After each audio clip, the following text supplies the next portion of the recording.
Hello, everybody. Welcome to the Slight Edge Advantage. I'm Jeremy Torisk, your host, and I want to know in the comments what we got the year coming up. It's ending. This is November, 29th. What are you going to do to finish the year strong? Because your competition's taking it off. They're putting it on cruise control. They're out at the malls. They're shopping. They're on Amazon, getting their cyber deal on. Your Slight Edge Advantage is to get more done. So tell me in the comments, what are you going to do in the next couple of weeks to really set yourself off for January 1st, coming off hard? Today, we have a really cool guest. Today's guest on the Slight Edge Advantage built a successful and sustainable online business. An LCSW and business strategist, she helps female clinicians venture into the coaching world by teaching everything from learning the difference between therapy and coaching to dialing in your niche, marketing, sales, branding, and of course, mindset. It's all with the focus on helping clinicians impact more lives and live a freedom-based life. Welcome to the Slight Edge Advantage, Carly Hill. How are you doing today? I'm doing fantastic. I'm glad to have you here in person. You. You know, a lot of people come in here and they do the Zoom thing or the StreamYard thing, but nothing beats the live in studio conversations and the energy. Right down the street. Isn't that great? Yeah. And you're moving a little further away, though. But I'll be back eventually. Good. Good. I'm glad you're coming back. So tell us a little bit about yourself. We talked about being a clinician and coaching, and really it's taken off. But really briefly, background: how did you get there? Mm-hmm. Because I know that your story is you're going to relate to a lot of people. A lot of people need to talk to you. Yeah, absolutely. So I'm a therapist by trade, LCSW. It's licensed clinical social worker. Licensed clinical social worker makes sense. Yes, yeah. So then I, did the whole therapy thing, started my private practice. I've been in community mental health, and then I got into the coaching industry. And that's where it really all took off. Boy, I found the trick to making a small fortune in coaching a couple of years ago, and I started with a large fortune. Yeah. I spent it all, and I had very little small fortune left. So the trick was you got off to a really, you've had incredible results over the last 11 months, and we're going to kind of go into that. Mm-hmm. Part of being a coach is walking in the footsteps of the people that you're telling what you've done. So I subscribe to the school of, I'm never going to tell you what to do. I'm just going to tell you that if I woke up in your shoes tomorrow, this is what I think the top 3 things I would concentrate on, because I've probably been there. But I'll never say you need to do A, B, or C. Yeah. So tell us about your little journey. I didn't mean to say that, but your journey of going through your getting expertise in the clinic world, the therapeutic world. Yep. Because I think that there's a lot of value in you've earned your stripes. Yeah. And I want you to tell a little bit about that. Yeah. So I would say 90% of us are our own ideal client, to your point. We had to walk ourselves through something. We had to hit some type of struggle. And then it's only natural to guide and teach. We attract those people who are a couple steps behind us, right? Oh, okay. So to my story, I started out as a social worker. I was doing the community mental health. I was going into homes and schools. I was doing... I liked what you said about a lot of the pickup truck tailgate therapy. I was doing therapy on the hood of the cars, Denny's parking lots. Yeah. I was banging on their windows because you were going where the people were. I had to hit my hours, right? And so, if she was sleeping, she better wake up because I need to do my therapy session and get my hour. That's great. Right? Seeing 30 clients a week, it was not sustainable whatsoever. Mm-hmm. But I went through the trenches and I got great clinical experience straight out of college. I definitely recommend it. But I needed to move on to make more money. Yeah. I was making $18 an hour with a master's degree. Wow. It's an insult. Woo. Hold on. That's crazy. Yeah. $18 an hour. With a master's degree. That is And surprising. A lot of work. So is that 8 years of? Well, I got my master's in a year because I was in an advanced standing program. Okay. But yeah, you're labeled an intern when you graduate with your master's. Right. That's even more of an insult. Yeah, right. And now you're going out beating the ground trying to get your hours with people who you're almost pulling their teeth to get the therapy that they need. Yep. Then I got licensed and I marched into HR and I'm like, I deserve a raise. And how'd that go? Not well. Not well. So I needed to move on. So I did. I got a different job. I worked at a brain performance center. I was doing QEEG, brain scans. Coolest now, that job. sounds interesting. It was so cool. Yeah, I mean, much different environment. You're working with people with some brain, what do you call them? Anomalies. Yeah. I mean, it was all sorts of stuff. I mean, we did peak performance with athletes. We had people who had strokes and they couldn't speak. We had kids with ADHD. So now you're seeing, A, people who really want the treatment that you're working with, and B, you're seeing results in real time within a couple of weeks or months. You can see changes happening in people's behaviors because of the work that you're doing. Way different than working with clinical therapy with people over hoods at Denny's. Yeah. I was still doing therapy there in addition to the brain scans, but it was a totally different vibe. I mean, different population. It was, I could park my car and go eat my lunch at a table and stay there the whole entire day. I mean, everything was different about it. It was awesome. But they shut down when the pandemic hit. Yes. The pandemic is a big hit. I mean, it hit every single person. That's my industry, actually, we did $80 million that year instead of $60 million because we were digging in Virginia and West Virginia and Texas, and there was no inspectors, there was no traffic, there was no permit issues. And so for our industry, we actually had one of our best years ever. But in the large scope of the world, a lot of people had to make some changes because they weren't at a place in their life where they could be at a job where they could work from home. So they took a big pay cut, like maybe all of their pay cut. And most people are only a few paychecks away from dire straits. And the government did their best to help people keep them in their homes, but you still had the arrears. Yeah. So the pressure, how did that, when you started changing gears to helping people, did you work with that? A lot of people like stressed out from changing their industries as well? Absolutely. I mean, everybody was seeking therapy at that time. Yes. You know, shit was hitting the fan in all different corners. Yeah. I mean, for myself as well. I mean, when I got laid off, I what did I do? You're your best client, right? I went and I panically got a job on BetterHelp for $30 an hour. That didn't last very long, but I was like, I don't have a job, you know? But you learned something there too, right? While you were there? Because you saw some big... Yeah, it was the best thing that ever happened to me. I mean, it's scary at the time, but $30 an hour. In hindsight, yeah, looking back at the changes that it helped me make and helped therapists make to work smarter and not harder. I mean, you recognize all of the gaps. Yeah. Right? And it was something I always wanted to do, was start my own business. So that's what it led me to, was starting my own private practice. Yeah, that's huge. So I'll give you one of those for that, because that's big. Starting your own business is life-changing. Yeah. Now, that was how long ago? That was 3 years ago. 3 years ago. You started being your own, a therapist on your own, looking for your own clients. Correct. Okay.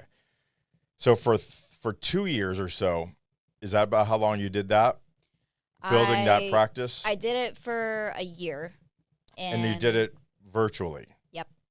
And only with people in Florida, because that's all your license covered you for? Correct. So you were limited geographically to people that you could, I mean, there's plenty of people in Florida who need you. Yeah, and you're only one person. Yeah. So you've got a limit. Yeah, I was full. Yeah, you've got a limit. You're working from home a lot because you can dictate your own hours, and the more people you help, the more money you make. But you can only work so many hours in the time. and you don't have a family yet, children yet, so you could really not feel guilty about working those 10 or 12 hours. Yep. But what did that tell you as far as, did you do some math and went, you know what? You're capped on your Capped, income. yeah. Yeah, you're trading dollars for hours. It's not the best business model, right? I mean, if you're taking insurance, forget about it. Right. You're only getting paid if and when somebody shows up. And again, you want to make more money, but you don't want to take more clients. Right. So then what do? You have an option to start a group practice. But a lot of people don't want to do that. I did have therapists under me for a little while, but I didn't love it. Right. You know? Yeah. I moved on to the coaching space. So now there's a big pivot there. How long ago was that on the timeline? So at the year mark, I had a realization that I was actually doing coaching the whole entire time in my quote unquote therapy practice. That's cool. Because I'm a therapist by trade and I had a private practice, so I was doing therapy. And the people you were working with were people who transitioned, a lot of them, or were they professionals for the most part? So at the time, this was just clients. I mean, I was doing women empowerment coaching. I thought I was doing therapy, but they had a divorce. They were moving. They were going through life transitions. And I was helping them with these situational, non-clinical, less severe problems. And I'm like, wait a minute, I'm coaching. I'm not doing therapy. How did you realize that you were dealing mostly with women? It's just what happened. One of those things that happen organically. Yeah, organically. It's just who I was attracting. So you didn't come up with some super intelligent marketing words that targeted women in a certain age in a certain sector. My messaging was I realized how much I didn't know about marketing and sales and business, which led me to study the online coaching industry. And I'm like, what do these coaches know that we don't know? And how are they so successful? And it was also during the time of me recognizing I was a coach. Yes. And I'm like, well, how can I add coaching ethically and legally? I'm a therapist, so I'm speaking to attorneys. And I'm piecing this all together so I can not have a cap on my income and I can work smarter and not harder. Like, I was on a mission for myself. It was never my intention to teach therapists. But you were driven and you had a vision and you wanted to redefine yourself and your titles, because you put a lot of time into being the therapist, right? The LCSW or the LC, right? No, you got it. How do you go, let me just take that hat off. And it's really just putting a different hat on that looks a lot like it, but without the limitations. Yeah. Was that hard to do? No. Good. It was seamless. Yeah. It was natural progression. And I find that a lot of therapists are doing coaching already. Yeah. But they are limiting themselves by their license. And a lot of coaches, even though they're not licensed, are doing therapy. Well, they think they are. Well, they shouldn't be doing some of the things. What they're doing is when people come to them to help them with, let's say, grow their business, they spend the whole time talking about their marriage and about their attitude and about how they deal with their kids. And those are all therapeutic things that have nothing to do with their business necessarily. They get on this thing where, now I'm just going to help you with this, instead of saying, no, that's another thing that we can find you help for. We need to talk about your business. Yeah. What are you doing today that's going to get you more clients? Right. What problem are you solving? Yeah. Well, I can't think about that because my wife doesn't want me working on it. I got to fire you. Yeah, the mindset. Yeah, that's not. That can be coaching too. It is coaching, but when a lot of the clients, business coaches, spend way too much time with the stuff that's not moving their business forward. I agree. And so they're just not clear. Yeah. And so you have the best of both worlds, where you can really help people stay in tune with being therapeutic, but also you came to me for coaching. Yeah. We're going to help you do that in a healthy way, but you know when you're walking that line. Yeah. And a lot of people don't know that, to your point. Well, it's awesome that I'm working with therapists because they coach themselves through these things, and therapists have their own therapists and they do their own work. Yeah. So, yeah, we work on their mindset. I have a mindset coach on my team who helps my clients, but I'm here to help them make more money, leverage their time, and buy back their freedom and flexibility and security. So let's dig into that for 1 second. you decide I want to really be a coach in the therapeutic space, but a coach. Yeah. When do you start going, well, I need a team. I can't do it all myself. If I have people, I need people to help me with my clients. How long does that take to develop, and like what comes first? Because you have to have clients to get money to start building a team. And how'd you recognize that? Yeah, so it's a good problem to have when you need a team, and you'll know intuitively when you need a team and you need to delegate so that you can hit higher revenue goals. And you have to sacrifice a little bit at first? Yeah, well, you want to be smart about your hires, and you want to hire revenue drivers first. Yeah. Right? Now we're talking. So the first person that you want to hire is maybe a virtual assistant who can help you with tedious tasks. Yeah. So you can focus your time and energy on other tasks that can drive you revenue. But also you can hire a community manager or an appointment setter who can go out and have conversations on your behalf with potential clients to then book them on your consult call so you can close the sale. Right. And they're commission based. Right. Yeah, so it's a revenue driver. Yeah. And it's no money out of your pocket. They're only helping you. And you help people find those? I do. Yeah. Yeah. I won't have to give away the whole secret here, but yeah. No. When the time is right, yeah. you know, but you can't hire for a position that doesn't exist. Right. So if you don't have leads and you don't have prospects, right. you can't hire an appointment setter and they're expect not them to go, do look, all of the lead generation for you. Build you an email list and everything. That's you can hire somebody to do that, but that's not that person. Yeah. Yeah. So there's a order of operations in starting your coaching business, growing your coaching business, and scaling your coaching business. And I like to segment it in those 3 ways. Yeah. Yeah. So when you're working with people, are they mostly new to coaching? Your clients I'm talking about. Yeah. The people who want to be coaches and yes and no, because they're therapists, right? So they've been coaching. They're trying on a new identity, but they're not new to this work of helping people. They're new to the online space and putting themselves out there in a much different way than they're used to. Is it freeing, you find? There's a lot of undoing that we have to do. Yeah. Because as therapists, we're taught, don't self-disclose, don't share your story. I'd have a hard time with that. Clients only come to you when shit hits the fan. Don't be seen. You know, agencies try to keep you small. And so there's a lot of undoing when you are showing up, you are sharing your story, and you are tapping into the online coaching industry that is saturated. And because that's the way you can connect. Yes. Right? By identifying. Story sells. Yeah, exactly. Yeah, especially if you're your own ideal client. Right, because again, and you can't tell anyone what I would do if I were in your shoes if they don't know that you've been there. They can't trust you. All right, unless they know. Yeah, you know, exactly. You've been through this. Yep. So that's a huge difference. I didn't really think about that. And since now, how long would you say that you've really been in your stride with this model? 2 years. 2 years. 2 years I've been coaching therapists to start their own coaching business from A to Z, from filing their business license, protecting their license, creating, marketing, selling, delivering their signature coaching program so they can work smarter, not harder. Yeah. Teaching them exactly what I was doing, right?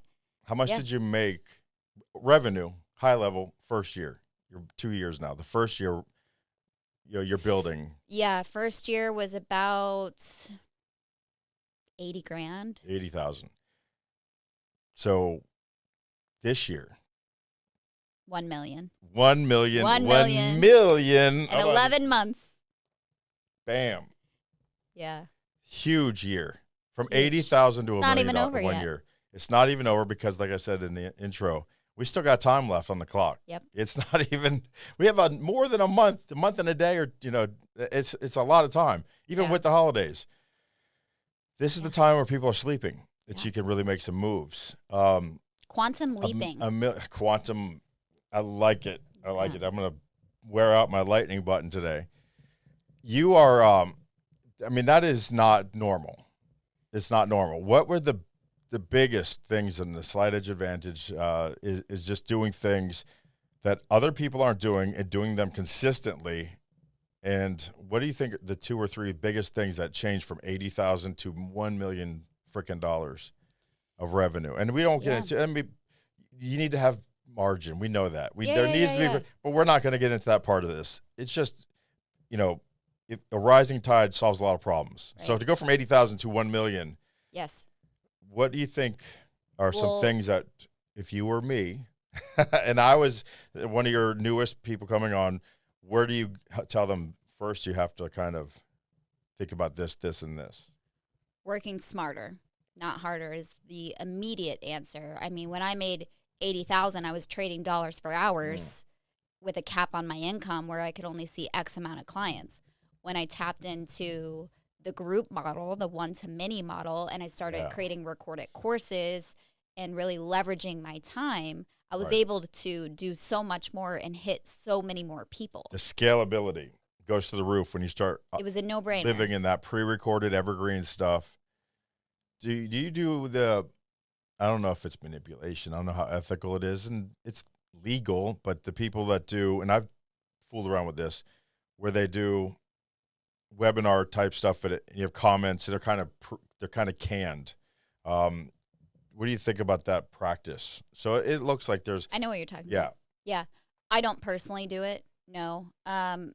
It's webinars are a little bit out in my opinion. I like to do a VSL funnel, a video sales letter funnel. It's my bread and butter in my own business, and I teach my clients how to implement that. So your courses, though, are they somewhat interactive at all? I know because they're pre-recorded, but how do you make them effective?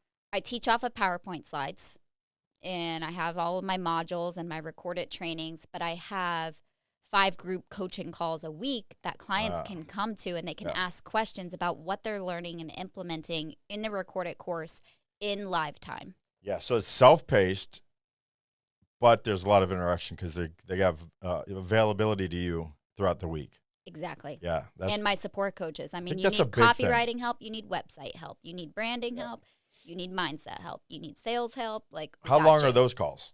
An hour, typically. Typically an hour each. Yep. Big ticket number, it's considered a big ticket client? High ticket. High ticket, yeah. And do you think that's a big mistake people make because they don't value their time or their experience, or I can't charge $15,000 or $20,000. I'm going to charge, $2,500. Yes. Yeah. Well, you got to start small, right? But you can't go from Walmart to Tesla. So you start off at $2,500, and then you raise it to $5,000, and then you raise it to $7,500, so people stop buying it. Raise it to $10,000, right? As you're adding more value and you're getting feedback from your clients. But a lot of people think that they should start with a mini course or a low ticket item. But if you have lofty revenue goals, how many $47 ebooks do you have to sell to hit your revenue goal? It just doesn't make sense. That's right. And you have to be really good at lead generation and the tech behind selling a low ticket item. You're going to have refunds. Yes. You have to have a large audience to hit that percentage. Yeah. Low ticket items are a scale strategy, not a foundational strategy. Low ticket item scales, exactly. To get in front of those audiences, though, what was your the thing that clicked that started working? Because I'm sure you tried a lot of different things. Mm-hmm. What do you think was the most effective in broadening your exposure? Leveraging other people's audiences. Love that. Getting in front of... Sound like a professional speaker. Yeah, leveraging other people's audiences. It's the fastest, smartest way to grow an audience from scratch. So you have to be of value to those people so that they'll put you in front of their audience. Right. Yeah. And you have to niche down. Otherwise, it's like finding a needle in a haystack. Yeah. So where are your ideal clients hanging out, offline or online? Yeah. And then go there. I think what I make the point that I drive first is solving a problem that people have and doing it in a different way than other people are doing it. At least articulating. Start off with articulation. Can you state pretty simply and plainly the problem you solve? Mm-hmm. I bet you 90% of people who want to do anything in life can't articulate what they want to do in a very simple 3-sentence, 5th grade vocabulary, problem to solution. So that biggest outcome. Yeah. I find people love using $5 college words in market and copy. You know, You should use fifth grade language. absolutely. You should. 100%. Yeah. Yeah. And very few. Lois Kramer's professional speaker, and I think she's in Phoenix area. She calls it. Well, I was trying to remember her name so much I forgot what I had with her saying. About fifth grade language. It's about being efficient with words. You know, just Yeah. the efficiency that you use your words is really important. Write it down, and then write it with less words, and then write it with less words, and write Dumb it it again with down. less words. Yeah, Trim the fat, cut the fluff. yeah. Until you Yeah. can say, "Here's the problem I solve, Yes. and here's how I solve it," because that's your difference maker. That's your advantage is telling people what you do. Because if they don't understand what you do, they're not going to buy you. Yeah. And being the Beyonce of your space. That's what I call that credibility and your point of difference, right? I use Beyonce when I come to a lot of my stages. I'm a survivor, Yeah. but I never thought of myself as being the Beyonce. Yeah. You're the Beyonce of your space. You've got to be. Yeah. Yeah. My queen bee. Yeah. Find my inner queen bee. That's funny. So what is your biggest passion? Like, why are you doing this? To help therapists beat burnout. I was so burnt out, but I loved what I do. It was agonizing. Like, I just wanted to help more people.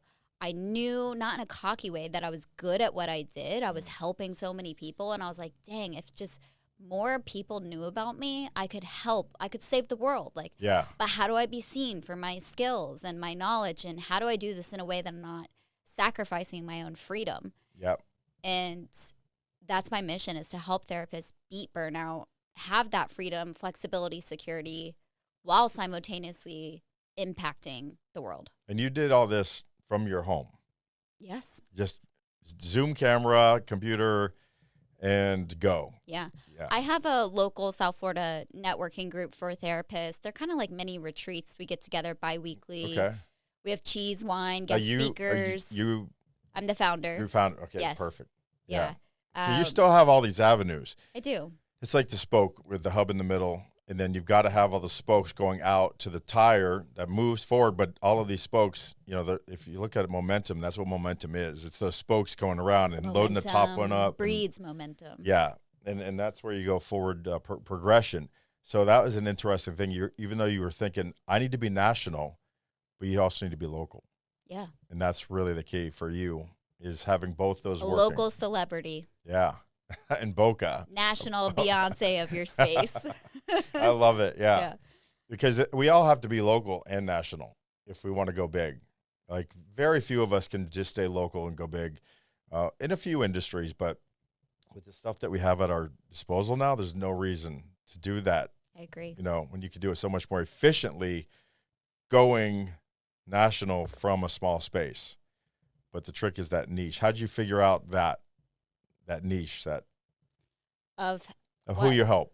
Of helping therapists? Yeah, therapists, and mostly women therapists at this point, right? Yeah. Well, it was just my own story. Yeah. Right? So, I mean, I was on a mission 'Cause to you knew that the best. crack the code for myself. Like, how can I work smarter, not harder? You could use tacit language and regular, language to really cross over between helping people understand what you're helping them with. Yeah. But because you understood therapy, that world so much. I knew exactly how to speak to them Yeah. because I was them. I am them. You am them. Yeah, I am them. Like, I am speaking to myself. Yeah. Yeah. I like that. And that's really what I like to do too. That's why go back to Dave Ramsey. You don't have to agree with everything he says, but how he says it is damn effective. It's relatable. Yes. Yeah. I love it.